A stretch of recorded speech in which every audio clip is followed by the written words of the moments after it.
Hi friends, welcome to Lakshmi కథల హరివిల్లు. మనం ఇప్పుడు ఒక చిన్న కథ చెప్పుకుందామండి. గయ్యాళి. పూర్వం కూనవరం అనే గ్రామంలో కయ్యాల కామాక్షి అనే పేరు గల ఒక ఆమె ఉండేది. కారణం లేకుండానే గ్రామంలో ప్రతి వారి మీద కవ్వించి కాలు దువ్వడం, నానా తిట్లు తిట్టడం ఆమెకు నిత్యకృత్యం అయిపోయింది. ఒక రోజున గ్రామ పెద్దలందరూ చేరి మహాలక్ష్మమ్మ చెట్టు కింద సభ తీర్చి కయ్యాల కామాక్షిని ఊళ్ళో లేకుండా చేయాలని ఒక నిర్ణయానికి వచ్చారు. ఇందుకోసం కొంత డబ్బు పోగు చేసి కయ్యాల కామాక్షిని తిట్లాట పోట్లాటలో ఓడించిన వారికి గొప్ప బహుమానమిస్తాం అంటూ చాటింపు వేయించారు. బహుమతి వస్తుందంటే చాలామందికి ఆశ కలిగింది. కానీ ఒకళ్లకు కూడా కయ్యాల కామాక్షితో తిట్లాట పోట్లాటల్లో గెలవగలమనే ధైర్యం లేకపోయింది. ఆ గ్రామంలోనే బాలయ్య అనే ఒక బీదవాడు ఉన్నాడు. అతనికి ఒక కొడుకు కోడలు ఉన్నారు. కోడలి పేరు కనకం. వయసులో చిన్నదైనా మంచి తెలివితేటలు కలది. కయ్యాల కామాక్షిని గురించిన చాటింపు విని తను పోట్లాటలో ఆమెను ఓడించగలనని భర్తతో చెప్పింది. కనకం చెప్పిన ఈ మాటలు విని అతను చులకనగా నవ్వాడు. నవ్వి భార్యతో, కయ్యాల కామాక్షి గయ్యాళితనానికి గ్రామమే హడలిపోతూ ఉంటే చిన్నదానివి నీ వల్లనేమవుతుంది? లేనిపోని గొడవ పడవకు, ఊరుకో అన్నాడు. కానీ కనకం పట్టుపట్టింది. కయ్యాల కామాక్షిని ఇట్టే ఓడిస్తానని ఈసారి తన మామ బాలయ్యతో చెప్పింది. చాలా ధనం బహుమానంగా వచ్చే వీలు కూడా ఉంది కనుక బాలయ్య సరే అనక తప్పింది కాదు. ఇష్టం ఉన్నా లేకపోయినా. అయితే కయ్యాల కామాక్షితో కయ్యానికి తలపడటం ఎక్కడా, ఎట్లాగా అన్న సమస్యలు ఎదురైనవి. దానికి కనకం ఒక ఉపాయం చెప్పింది. ఊరి పక్కనే పారుతున్న ఏటి ఒడ్డున ఒక పడవలో తాను నిలబడతానని, తనకు ఒక పాత చెప్పు, ఒక చీపురు కట్ట ఇవ్వవలసిందని కోరింది. అలాగే ఏర్పాట్లు జరిగాయి. ఏటి ఒడ్డునే ఒక పడవలో కనకం నిలబడింది. ఎడమ చేతిలో ఒక పాత చెప్పు, కుడి చేతిలో చీపురు పట్టుకుంది. ముఖం కనబడనట్టు చీర చెంగుతో కప్పుకున్నది. కయ్యాల కామాక్షితో కొందరు ఈ వార్త చెప్పారు. ఆ, నాతో పోట్లాటకి తలపడే మనిషేనా?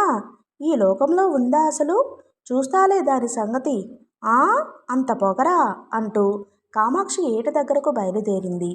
అరగంట సేపటికల్లా ఏటి కట్ట మీద వందలాది జనం పోగయ్యారు.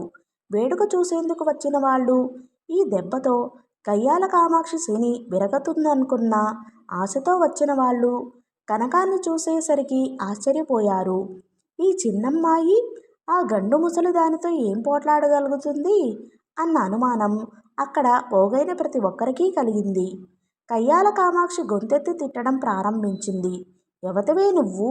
నాతో తిట్లాట పోట్లాటలో పోటీకి వచ్చావట అంటూ నానా తిట్లు తిట్టసాగింది. కనకం పడవలో నిలబడి నోరెత్తకుండా తన కుడి చేతిలో ఉన్న చీపురు కయ్యాల కామాక్షి కేసి చూపింది. దానితో కామాక్షికి మరింత రోషం కలిగి అడ్డమైన తిట్లు తిట్టడం మొదలుపెట్టింది. కనకం నోరు మెదపకుండా అన్ని తిట్లకు ఓ మారు పాత చెప్పు, మరో మారు చీపురు కామాక్షికేసి చూపిస్తూ కొడతా అన్నట్లుగా ఊపసాగింది. కయ్యాల కామాక్షి మరీ రెచ్చిపోయింది. రాళ్ల వర్షంలాగా ఒకటే తిట్టింది కనకాన్ని. కనకం నోరెత్తకుండా చేతుల్లోని చెప్పు చీపురు కట్టలతో అదే జవాబుగా చెబుతూ వచ్చింది. చూడవచ్చిన జనం పొట్టలు చెక్కలయ్యేటట్లు తెరిపి లేకుండా నవ్వసాగారు. కయ్యాల కామాక్షికి తిట్టి తిట్టి నోరు పడిపోయింది. ఆపసోపాలు పడుతూ దాహం దాహం అంటూ ఏట్లో దిగి నీళ్లు తాగసాగింది. జనం మళ్ళీ ఒకటే నవ్వు. మరికొంతసేపు అయ్యేసరికి కయ్యాల కామాక్షికి గొంతు బొంగురిపోయి మాటే పెగలలేదు. కనకం మొదట్లోలాగే చెప్పు చీపురు చూపిస్తూ ఉంది. కయ్యాల కామాక్షి తను ఓడిపోయానని గ్రహించింది. తిట్టుకు తిట్టు జవాబివ్వని వాళ్లతో తను గెలవలేనని తేల్చుకుంది. పైగా కట్టమీద చేరిన ప్రజలంతా తనను చూసి విరగబడి నవ్వుతున్నారాయే. ఛీ, ఈ కూనవరంలో ఇక నేను ఉండను, దరిద్రపు గొట్టు ఊరు అనుకుంటూ కయ్యాల కామాక్షి ఏటికట్టనే పడి ఎక్కడికి పోయిందో పోయింది. కనకాన్ని ఊరు వాళ్ళంతా ఎంతగానో గౌరవించారు. పల్లెత్తు మాట అనకుండా కయ్యాల కామాక్షి అంతటి దాన్ని ఓడించినందుకు ప్రతివాళ్ళు ఆమె చాకచక్యాన్ని మెచ్చుకున్నారు. బహుమతిగా ఇస్తామని ప్రకటించిన ధనాన్ని రెండింతలు చేసి పెద్ద సభ తీర్చి కనకానికి బహూకరించారు. ఆ ధనంతో తమ పేదరికం పోయి సుఖించారు. కనకం భర్త, ఆమె మామ బాలయ్య. కథ సమాప్తం.